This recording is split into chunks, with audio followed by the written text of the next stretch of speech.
Hi, folks. David Alpert of Mastery Consulting. Want to talk to you about what are the top activities of sensational sales performers in the United States. There's a consulting firm called Bain and Company. They might be the world's most respected consulting firm. They're based in Boston, and they work with companies on all kinds of projects.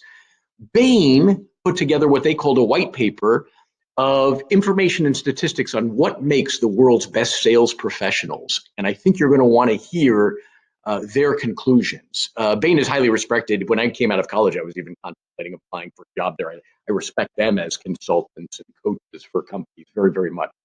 So let me read you this, and it might be a little different from what you expect. Are you ready? Number one, top performers in the field of sales are 3 times as likely to interact with multiple groups inside the company, such as people in finance, legal, and other departments who can help them solve problems and complete transactions. What does that mean? It means salespeople are resourceful.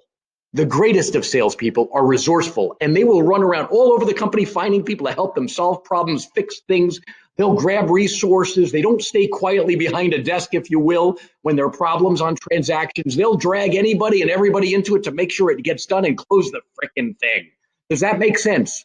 You know, most of us complain of a lack of resources, don't have time, don't have money, don't have the expertise to do this type of transaction, don't know how to deal with this particular problem.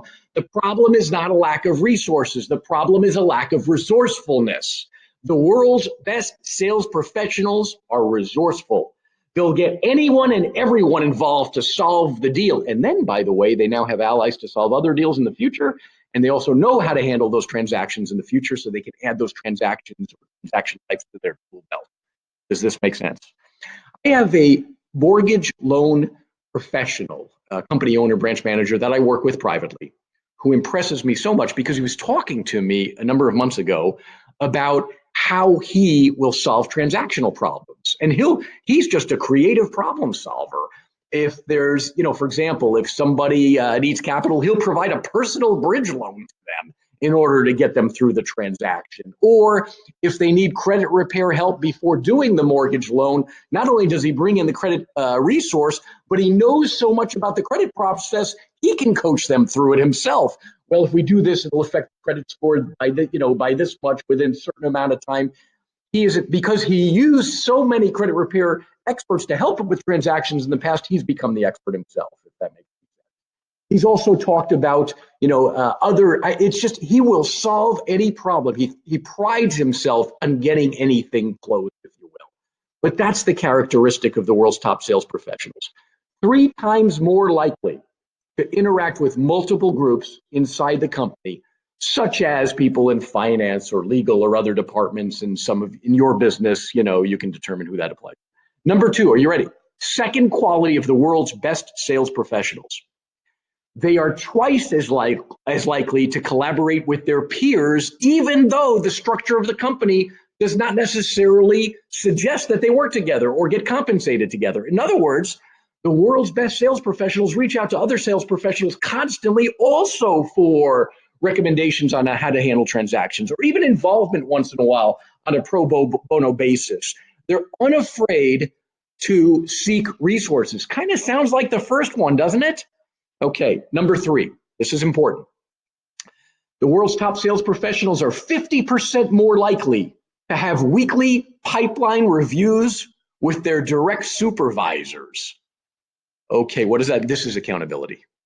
I talk about accountability all the time on multiple videos. You've seen this before. I believe in 3 types of accountability: a daily accountability, a weekly accountability, a monthly. This is the famous weekly pipeline review. My question for you is, are you getting together with somebody you report to? And by the way, if you're an independent business owner, who do you report to? And the answer might be nobody. Do you find a peer? Do you find someone you look up to and respect? Do you find someone within your profession to do this, perhaps for each other on a weekly basis where you're going through a pipeline review? And here's what a pipeline review is. We're talking about the sales side of your business now. A pipeline review is you going name by name and verbally once a week, going name by name and giving a verbal update to someone, ideally someone you report to. If it's corporate environment, obviously, that's what Bain's talking about here in this report. But if you're an independent business owner, to someone you respect and appreciate, you can do the same in kind for them.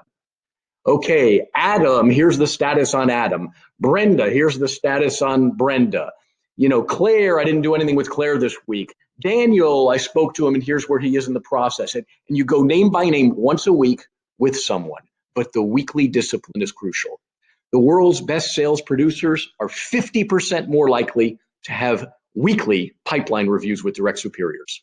Okay, my question for you on this particular topic is, what one lesson did you learn that you could possibly consider applying to your tool belt in order to become more like the world's best sales professionals?